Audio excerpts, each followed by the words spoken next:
also aids the cover-up, as in the case of Oklahoma City. After the bombing, a lot of the cops on the scene were being told by their superiors that the bombing was the result of a sting operation that went bad. Of course, this is not part of the official story, but this is what the cops were being told. This was a cover story. The sting operation was to move the assets in place, move the truck in place, get the explosives inside the building. And then afterwards, as part of the cover-up, well, now you're going to interfere with justice if you blow the whistle on the sting operation. So it has a lot of different components, and it worked. And that's what they use. They use what works. You see the same methodology. No, that's right. It's totally pathological because it's effective. Now let's expand. We also have the FBI flyer that was put out about theaters being attacked. This was put out in June, that theaters were going to be attacked by Al-Qaeda there in the Colorado area, and that there'd be mass shootings in them. They pulled the flyer once this shooting happened. They don't normally do that. Why don't they want to sing that flyer?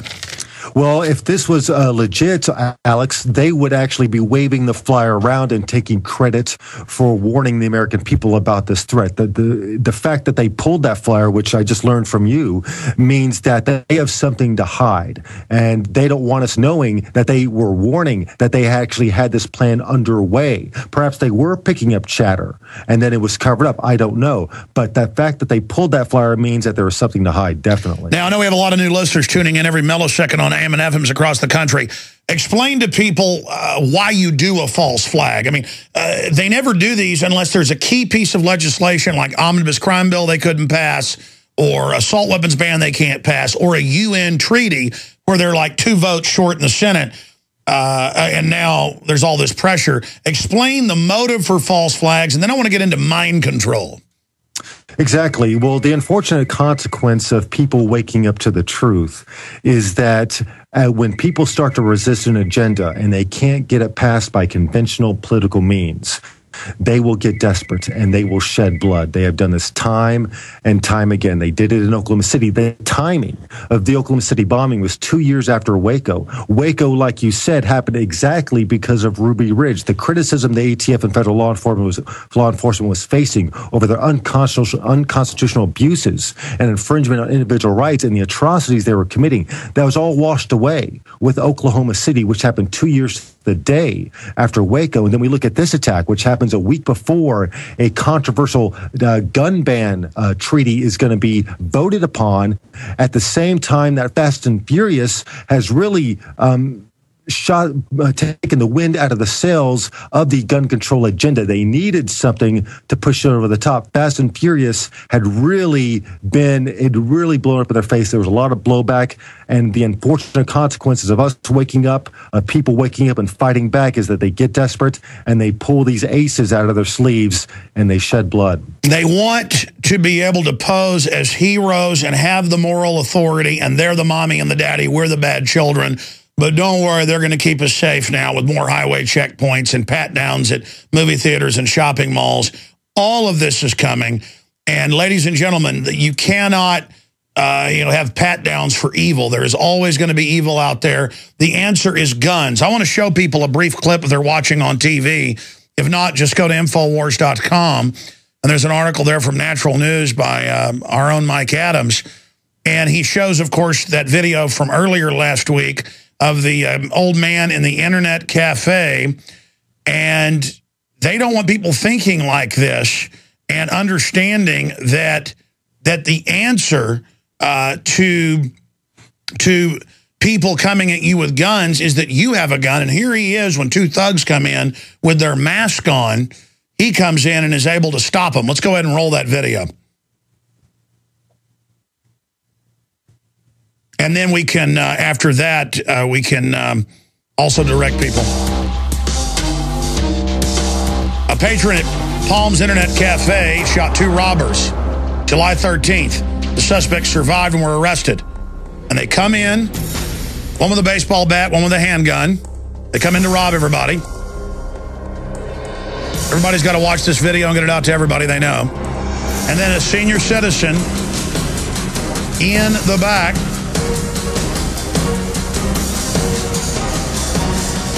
bam, shoots them and chases them out of the building. And again, it's already scrolled off the top news stories on Infowars. So I'm going to have it reposted up there so everybody can see it. It's also at our Twitter.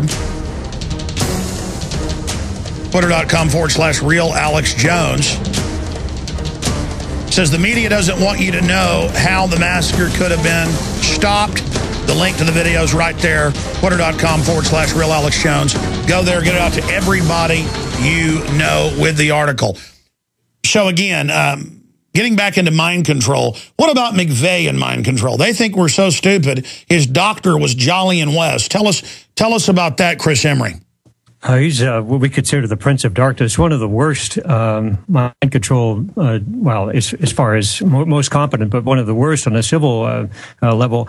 I believe he had Sirhan, Patty Hearst, and Jack Ruby as clients. Exactly. After when Lee Harvey Oswald was shot a couple days after being blamed for the assassination of JFK, they had to come up with a new way of neutralizing these patsies without making it obvious that they were shooting a witness. Sirhan was demonstrably a mind control victim. I mean, his own psychiatrist testified to this. Several psychiatrists testified to the fact that this man is controlled by other parties. And his doctor was Dr. Jolly and West, who actually got his start at the University of Oklahoma and had to leave after killing an elephant with LSD under MKUltra funding. He later went to UCLA. He worked on the Sirhan case, the Patty Hearst case, and we know now that the SLA, the Symbionese Liberation Army, which kidnapped Patty Hearst and brainwashed her, started out of the Vacaville Medical Facility a mind control MKUltra medical experiment. That is proven.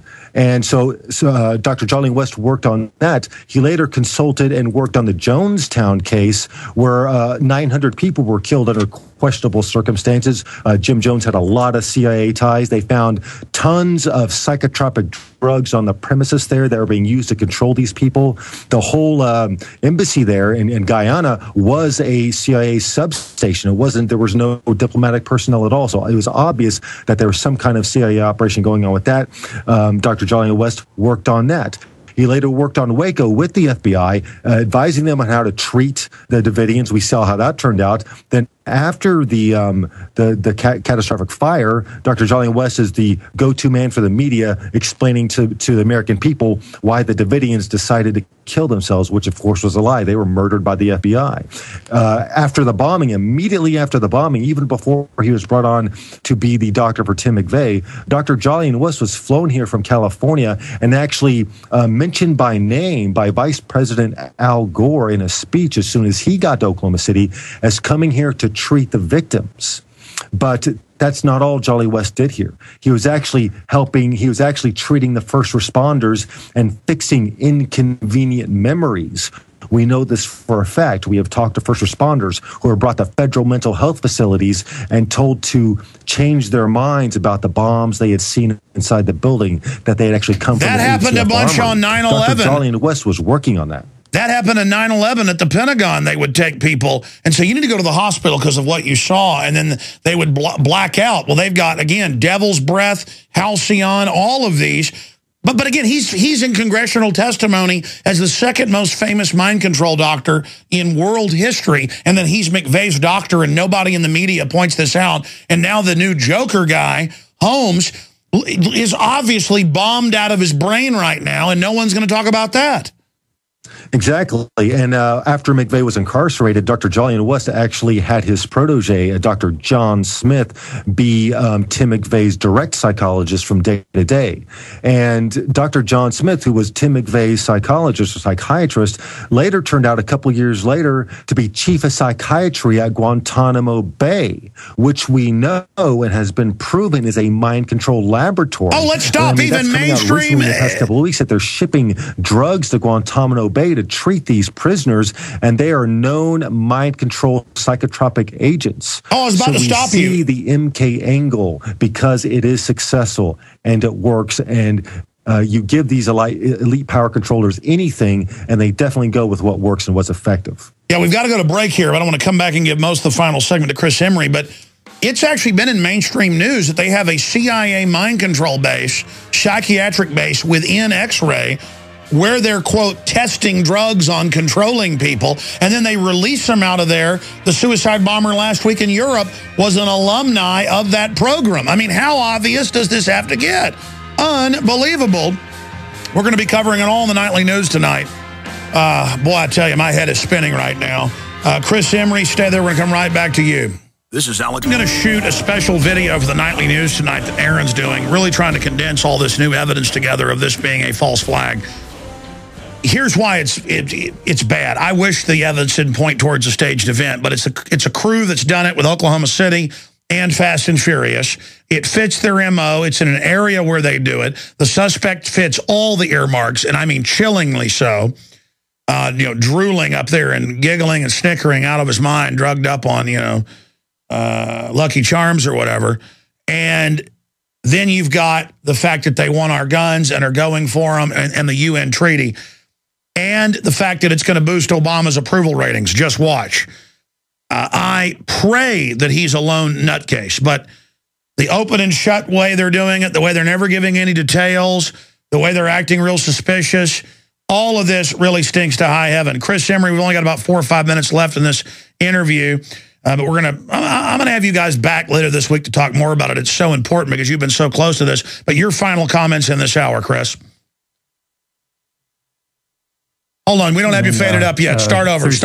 I look at it from a filmmaker's point of view. You have to really sweep away all of the emotion and the melodrama and so forth. And I know to some people that might sound cold, but you have to look at the facts for what they are. And immediately you get the heat of the moment information, who the witnesses were, how many perps were involved. Obviously, we've got witnesses saying there were more than one person. Ordnance coming from different sides of the theater. You've got to collect the facts as soon as you can. Then you hire that independent set of investigators to look at it. And here we've got the memorial in Oklahoma City. They're putting the flags at half staff. Well, on a respect basis, that's fine, but they're taking this melodrama, taking it to the next step and saying, hey, and the cruel irony is that we had a government operatives do this in Oklahoma City, and it looks, like you said, all the earmarks, a government operative doing this in Colorado, and they're throwing it right back in our face. And that's absolutely disgusting. It's unacceptable, and we've got to take a stand. We're not idiots. And let's not give the government a reason to believe that we are. Look, if you've got a group caught doing something over and over again, we would be idiots, as you say, if we didn't look at them as the #1 suspects. Comments on that, Holland? Yes, I mean, the #1 suspect, look at who benefits. It certainly isn't the American people. The only beneficiary of this attack is the federal government and those who are pushing for gun control. The timing is uncanny. It cannot be denied that this benefits the government. And whenever people are attacked or they're scared, there's a psychological reaction. They cling to authority and they lash out at outsiders. And in this case, I do believe you're right, Alex, that Obama's poll numbers are going to rise. And the fact the designated outsider in this case is guns. We're already seeing the articles. I've already seen 3 or 4, and I haven't really been looking. I've just been floating around the internet, and they're popping up of articles now pushing for gun control because of this shooting. And frankly, I hate to say it, but I've been but dreading when something like this would happen. And we see the convergence of events. Oh, yeah, we've got furious. The gun ban treaty. It cannot be denied. Well, yeah, we've got all these people all over the news. Even Rupert Murdoch is saying time to restrict the guns. That's up at Infowars.com. He said that on his Twitter. But look, Chertoff wants pre-crime spies everywhere. This is an article at Infowars.com by Kurt Nemo. And he says, see something, say something, spies everywhere. Well, that's the new rollout. TSA already has the PSAs made, showing them in the malls and on the highways, and now they're rolling out. It's the rollout, just like the underwear bomber happened 1 week before the machines were set to go in. They claim they ordered them that week. They ordered them a year before. It took that long to build them. And it turned out the government got that guy on the plane. And of course, a month and a half after we broke it, it's like, oh, come on, Alex. Some stuff happens on its own. Turned out that was staged. Great job, gentlemen. We'll cover it all tonight on the Nightly News, a lot more.